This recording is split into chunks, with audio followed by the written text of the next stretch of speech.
Hello everyone and welcome back to another episode of Chess Down Under. Today we're taking a look at a really cool game that Garry Kasparov played all the way back in 1999. It was in the very famous Linares tournament, which had all of the best players in the world. In this game he's playing with the black pieces and he's facing Michael Adams, one of the strongest English chess players. Let's see how the game unfolds. So Michael opens with e4 and Garry goes into his trusted Sicilian defense with c5. Knight c3. Mickey is avoiding the main lines with the open Sicilian, as at this stage in 1999 everyone was absolutely terrified of facing Kasparov's knight off defense. d6 and g3, which is actually a setup that Bobby Fischer himself favoured quite a bit. Knight c6, bishop to g2, and g6. So Kasparov is looking to fianchetto his own kingside bishop. d3, bishop g7, bishop to e3, and knight f6. White plays knight to e2, and the reason for that move is by moving his knight to e2, he keeps his f-pawn mobile. And the idea of the King's Indian attack is that you'd like to hurl your kingside pawns up the board and destroy the black structure with a ferocious kingside attack. Kasparov castles and h3 from white.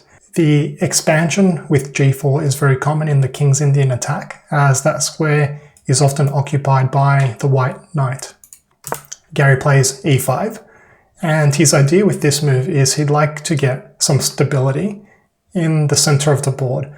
As with these types of positions, we often see pawn storms on the opposite side of the board, with white playing on the king side and black playing on the queen side. And typically with these situations, where you have pawns being thrown up on opposite sides of the board, you like to see some stability in the center of the board. So e5 provides a bit of structure to how the game will unfold. Adams castles, and in this position we have a really important pattern that club players should be aware of and always be on the lookout for it in these types of positions. It happens in many different openings, especially in d4 openings as well. In this position, Garry plays b5, and you might be scratching your head thinking, hang on a second, that pawn is attacked by the knight. How can you possibly do that?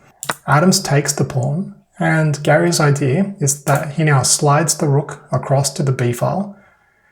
The disappearance of that pawn on b5 has now given black a half-open file, but more importantly, since the dark-squared bishop has developed itself, we now see that b2 is weak. So if that white knight were forced to move, we'd simply gobble on b2. Adams defends the knight with a4, but Garry simply pushes it back with a6 and captures that b2 pawn. We have knight to c4, attacking the rook, so the rook drops back to b8. And Adams pushes forward with f5, getting his initiative going on the king side. Kasparov takes that pawn, and Adams captures with his knight. So that knight on f4 now is looking quite dangerous, but the more dangerous thing in the position at the moment is this knight on c6 is currently loose and just floating there. And we can see that the bishop on g2 has an x-ray against that knight. So Kasparov moves the knight out of the way. He jumps into a5, threatening to take the knight on c4, which would damage white's pawn structure and create a lot of weaknesses that Kasparov would be able to go after. Adams drops his knight back, not allowing his pawn structure to get damaged. Bishop to d7, so now we have some pressure on a4, which for the time being is keeping the white rook on a1 tied up, defending that pawn. Not only that though, also notice that the bishop on g7 now has an x-ray against the rook on a1 as well. So we can very easily imagine the black knight on f6 moving somewhere, for example, to h5, threatening g3, and simultaneously unleashing the bishop on the rook. So that is why in this position Adams played rook to a2, stepping off that dangerous x-ray from the black bishop.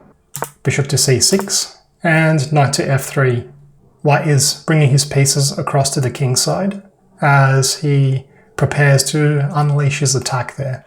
Kasparov drops his bishop back to a8, c4, which locks the black c-pawn in place, preventing it from advancing up the board to c4, where it could start damaging the white structure. Kasparov looks to reroute his knight, dropping it back to d7, and from d7 it's got its eyes set on e5. Rook to f2. Adams's pieces are looking very formidable at this stage, all very well poised for a kingside attack. And now Kasparov jumps in to b3 with his knight. He's got his eyes set on some of these dark squares here in the center of the board. And h5 from Adams. He is looking to start rolling his pawn up the board to open up some lines for his heavy pieces and his minor pieces to get involved in the attack. Garry jumps into the center of the board, knight to d4. What a glorious looking minor piece here. We have bishop to h3. And in this position here, Kasparov plays a move that I know a lot of club players would really struggle to make. He takes the knight on f3 with his glorious knight. And Adams retakes with the queen. And have a look at this. We have a absolutely crushing looking formation here with all of the white pieces lined up against f7. This looks really crushing. So why did Kasparov give away his glorious looking knight on that outpost? Well, he has concrete ideas in mind. He jumps into e5, hitting the queen. The queen drops back to d1. He develops his queen to e7, also connecting his rooks as well. And in this position here, Adams pushes forward with h5. He now has the opportunity of pushing forward even further or potentially opening up the h-file.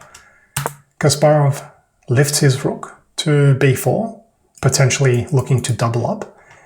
And Adams pushes forward to h6, attacking the bishop. In the game, Kasparov drops back to h6, but let's have a look at what would happen if instead he took that pawn. Now notice the bishop on h6 is unprotected, and the bishop on e3 is x-raying that piece. Whenever you see pieces x-raying each other, it always creates tactical tension and opportunities in the game. So in this position here, White would actually have a pretty strong move in knight takes g3, simultaneously hitting the queen and the unprotected bishop as well. So this would be a pretty good continuation for White. That is why instead Kasparov drops his bishop back to the corner of the board and makes sure that White has a hard time opening up files on the king side. And now the knight jumps into e6. Have a look at this incredible move. We can't take the knight because look at all the pressure piling up here. Let me just show that. If we try to take that knight, White just simply crashes through here and he's taking the queen for a rook. So White would be completely winning here. He can also bring his queen across. e6 is hanging as well. So that is absolutely out of the question. He cannot take that knight. Obviously, he can't take it with the queen because that is guarded by the bishop. So the main issue that we need to solve at the moment is the knight is attacking the rook on f8. So Kasparov moves his rook across to b8. We're now doubled up on the b file. And this pressure looks really formidable at the moment, but this knight on e5 is actually being a complete defensive hero guarding that f7 square. If it wasn't for this knight here on e5, Black's position would just completely fall apart. Adams drops his knight back to g5, increasing the pressure on f7. But for the time being, it's not actually a direct threat. We do have enough defenders to cover it. If Black were to waste his move here, for example, playing a nothing move like a5, we can see that taking on f7 would take back with the knight, the rook would take, we take with the queen, the rook would take, and then the king would recapture. And that would essentially just be an exchange of pieces because we'd have two rooks in exchange for the black queen. So actually that wouldn't really yield much for White. So there isn't a direct threat immediately that we need to take care of. So here Kasparov lifts his rook up to b2, looking to exchange some of these scary, aggressive white heavy pieces. Adams plays bishop to f4 with a very simple idea of simply removing that e5 knight, which is playing a heroic defensive act at the moment. I love this move that Kasparov plays in this position. It looks like a really scary situation for black at the moment. There's a lot of pressure piling up on f7. His defensive knight that is absolutely gluing the entire position together. It might potentially just be ripped off the board at this stage. So what does he do? Kasparov plays bishop to f6, and he's got a very intelligent idea here.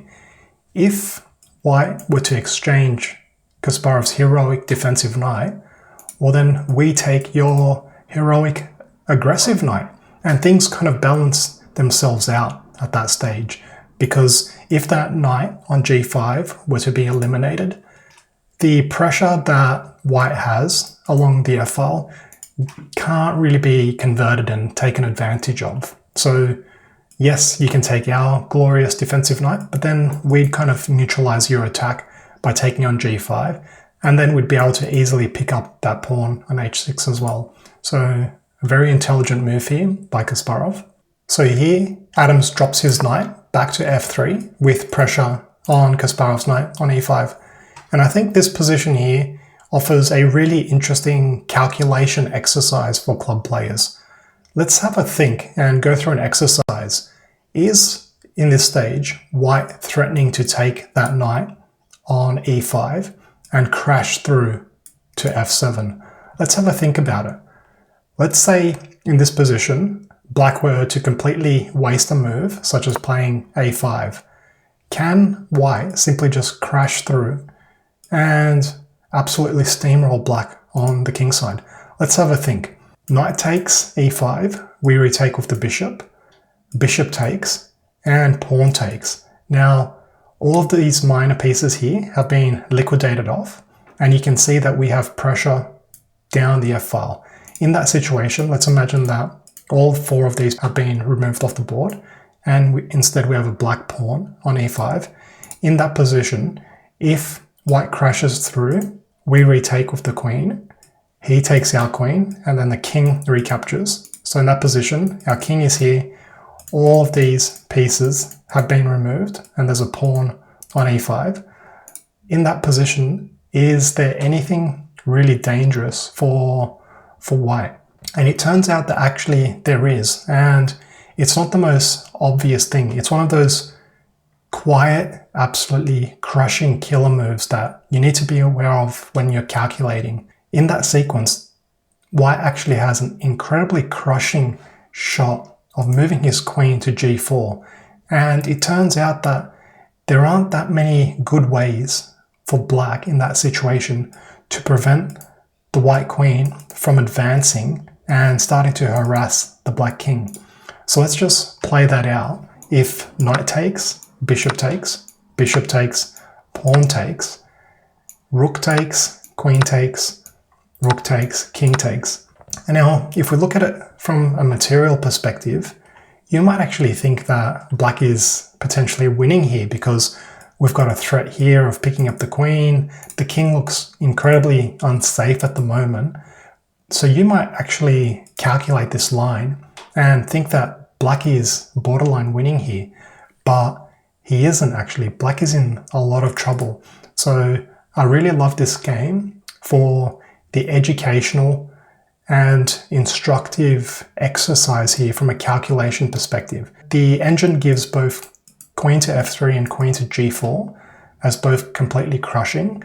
And the idea is that once we have the queen infiltrating here on the light squares, it turns out that we can very easily box that black king in place, and this pawn on h6 proves to be an incredibly potent attacking player. So let's say, for example, we come into g4 with this completely devastating idea of boxing the black king. Let's say black tries to give some checks. We can simply avoid all of these checks, jumping into e3. And if you try to give a check from behind, well, it doesn't really lead to anything because you can never check the king from the F file because that bishop guards it. And now we're simply starting to crash through here. There really isn't anything that black can do. So a really interesting calculation exercise, because that's not the end of the story actually. So you might see that line and think to yourself, hey, black is completely toast here. This is a huge threat that white is threatening here. So is that a huge threat? Well, the point is, we don't need to recapture that piece immediately. We saw in that line that the issue with that sequence is the rooks crashing through here, eliminating the black queen, and starting to infiltrate. We can avoid that possibility by, instead of taking the knight here, first we take the rook on f2, and after white retakes, then we take the knight. And now in this sequence here, there's no more issues on f7 because white simply doesn't have enough firepower to crash through like that. So a very interesting calculation exercise for club players here. Okay, let's now go back to the game and see what Kasparov played.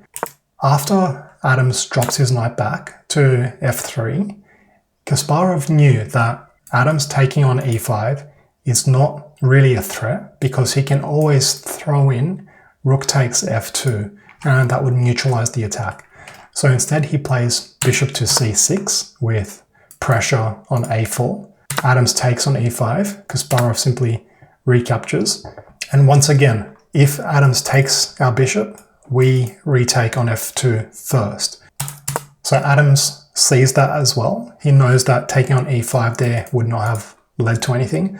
So he steps forward with his queen to f3. And now we have a really interesting move here from Kasparov, f5. The e4 pawn is pinned because of the bishop on c6. Notice this x-ray between the bishop and the queen. So that pawn cannot retake. And by lifting his pawn forward from f7, it is now guarded by g6. So all of this pressure that he had with his heavy pieces tripled up is now being neutralized because that pawn is nicely supported now on g6 and it cannot be taken by e4.